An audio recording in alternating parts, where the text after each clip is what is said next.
جب طاہر حسین جیل کو گئے تھے، ان کا بیٹا مجھ سے کہہ رہا تھا کہ اسد صاحب میری عمر 15 سال کی تھی، میں 5 سال میں ایک مرتبہ بھی اپنے ابو کا ہاتھ پکڑ کر محسوس نہیں کیا۔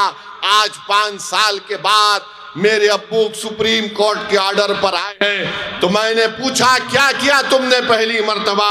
تو کہا کہ میں نے اپنے ابو کا ہاتھ پکڑ کر اس کو محسوس کیا کہ میرے ابو ہیں۔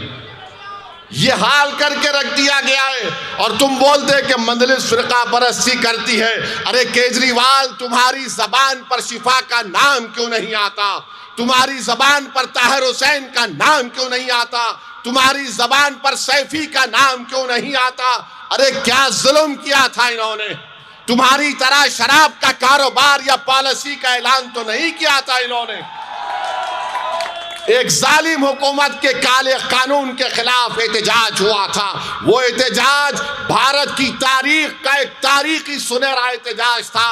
جس احتجاج کو ہماری ماں اور بہنوں نے شروع کیا، اس احتجاج نے سارے بھارت کے نوجوانوں کو، ہم کو ایک حوصلہ دیا، اور سارے بھارت میں شروع ہو گیا شاہین باغ ہم بھی بنائیں گے، شاہین باغ ہم بھی بنائیں گے۔ میں سلام کرتا ہوں آپ کو، جب آپ نے اپنی طاقت اور پر بغیر کسی سیاسی پارٹی کی تائید لیے تم نے سارے ملک کو ایک پیغام دیا کہ کس طرح جمہوریت میں احتجاج ہوتا ہے۔ آپ نے کامیاب احتجاج چلایا۔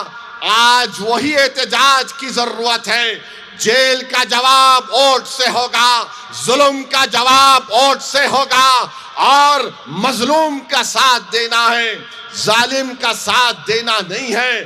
یاد رکھو، اگر یہ وقت کی اقتدار کی کرسیوں پر بیٹھنے والوں کو اگر آپ فرعون سمجھتے ہیں تو پھر موسیٰ کا ساتھ دینا پڑے گا۔